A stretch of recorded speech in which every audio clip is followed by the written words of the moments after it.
In the hills of Jamaica, where the wind sang through the trees and the sun kissed the earth, there lived a little girl named Marisol. She was born into poverty, her mother working long hours in the fields and her father gone before she could even remember his face. Despite the hardship, her mother's love filled their small home, making the cracks in the walls seem smaller and the hunger in their bellies less severe. When Marisol was just 5 years old, tragedy struck. Her mother fell ill, and there was no money for doctors. In a few short weeks, her mother was gone, leaving Marisol alone in a world too big and too cruel for such a small child. Word of her situation spread through the village, and soon a wealthy couple from Kingston, the capital, came to adopt her. They had no children of their own and promised Marisol a better life, one filled with food, education, and a loving home. Though her heart ached from the loss of her mother, Marisol allowed herself a glimmer of hope. Maybe, just maybe, life would be kind to her again. But from the moment she arrived at the grand house in Kingston, Marisol realized that something was terribly wrong. The couple, Mr. and Mrs. Hartman, were not the loving parents they had promised to be. Instead of being welcomed as a daughter, she was treated like a servant. They made her cook, clean, and tend to the garden from dawn until dusk. If she made a mistake, even the smallest one, she was met with harsh words or worse, strikes across her back with a belt. As the years passed, the abuse only grew worse. Marisol's hands became calloused from scrubbing floors, her body thin from lack of food. She was never allowed to go to school, never given a moment of rest. She was invisible to the outside world, trapped in a house that had become her prison. One day when she was 13, something inside Marisol snapped. Mrs. Hartman had hit her for not cleaning a window properly, and Marisol, weak and trembling, looked into her eyes with a fire she hadn't felt in years.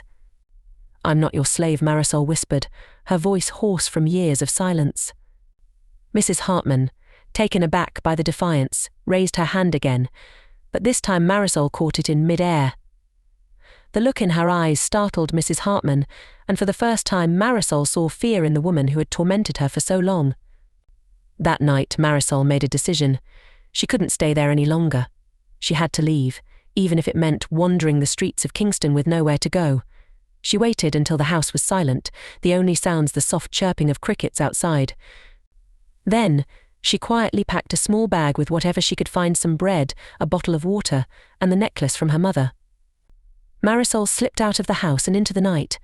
She didn't know where she was going, but anywhere was better than where she had been. She walked for hours, the cool night air brushing against her skin, until she found herself at the edge of a small church. Exhausted, she collapsed on the steps, tears streaming down her face. It was there, in the early hours of the morning, that she was found by a woman named Sister Agnes, who ran a shelter for children like Marisol, children who had been abandoned, abused, and forgotten. Sister Agnes took Marisol in, fed her, and gave her a bed to sleep in for the first time in years. Over time, Marisol began to heal, though the scars from her past ran deep. Sister Agnes enrolled her in school, and Marisol found that she had a talent for writing. She began to pour her pain and her hope into stories, crafting tales of resilience, freedom, and the strength of the human spirit. As the years went by, Marisol's stories found their way into the hands of people all over Jamaica. She wrote about the abuse she had suffered, about the importance of love and kindness, and about the power of hope. Her words inspired others, and soon Marisol became known not just for her writing, but for her advocacy for children who had suffered like she had. In the end, Marisol realized that while she had lost her family, she had found herself, and that, she knew, was the greatest gift of all. I hope my story inspires you.